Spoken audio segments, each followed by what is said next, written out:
ये आपके 2 बार आया है, सेम रिपीट हुआ है क्वेश्चन। 2016 के पेपर में भी था, एलडीसी 2016। ये कलर ग्रेड सेकंड आरपीएससी इस तरह से नाम लिखता था, पेपर एलडीसी का है ये, सेकंड ग्रेड का नहीं है। और यही सवाल वापस रिपीट हुआ एलडीसी 2018 के पेपर में।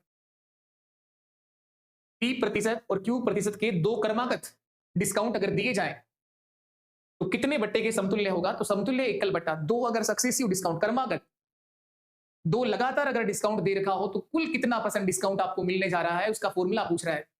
तो इसका फॉर्म ये होगा पी प्लस क्यू, इन दोनों को जोड़ दो और माइनस कर देना P into Q by 100, P गुणा क्यू बटे 100। ये इसका एक शॉर्टकट, एक डायरेक्ट फॉर्म। इस तरह से फॉर्मूले भी पूछ लेता है तो आपको हर तरह से काम कर लेना चाहिए। तो P plus Q minus P into Q by 100, option B आपके सवाल का सही आंसर है।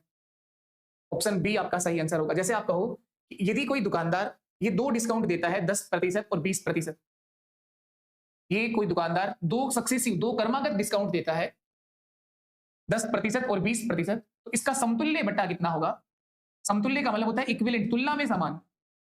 इन दोनों का समतुल्य बट्टा कितना होगा? उस दुकानदार ने कुल कितना परसेंट डिस्काउंट आपको दिया है वो पूछ रहा है आपसे। उसको निकालने का एक तो ये फॉर्मूला है, और ये फॉर्मूला अगर चेक करना चाहो कि सही है गलत है तो आप चेक भी कर सकते हो। जब आपको बेसिक आता है तो सब कुछ चेक कर सकते हो आप। ये 2% दे रखे हो, समतुल्य बट्टा कभी भी 30 नहीं आएगा, जोड़कर 30 मत कर देना। ये रहा बोलिए आंसर, टोटल डिस्काउंट इतना परसेंट मिला है। हमेशा इनके योग से क्या आएगा? कम आएगा। तो पी प्लस क्यू इनका योग कर दिया, माइनस करना है पी क्यू बाई 100, पी गुणा क्यू बटे 100। तो समतुल्य एकल बट्टा, एक तरीका तो है बेसिक से कर लो, एक तरीका ये डायरेक्ट फॉर्म है। पी और क्यू की जगह कुछ भी आ सकता है, एक्स और वाई भी हो सकता है, X plus Y minus X into Y by 100। A और बी भी लिख सकता है।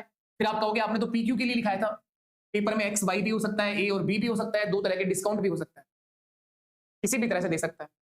तो इस फॉर्म से करोगे तो 10 प्लस 20 30, 30 माइनस 10 गुणा 20 बटे 100, 200 बटे 100 का मतलब 2, 30 में से 2 घटाऊंगा तो इसका समतुल्य बट्टा कितना आएगा? 28%। आप चेक करें कि वस्तु है अंकित मूल्य 100 रुपए है, अंकित मूल्य उस वस्तु का 100 रुपए मान लिया। ये दो डिस्काउंट के बाद कितने में बेचोगे आप उस वस्तु को? विक्रय मूल्य देखना।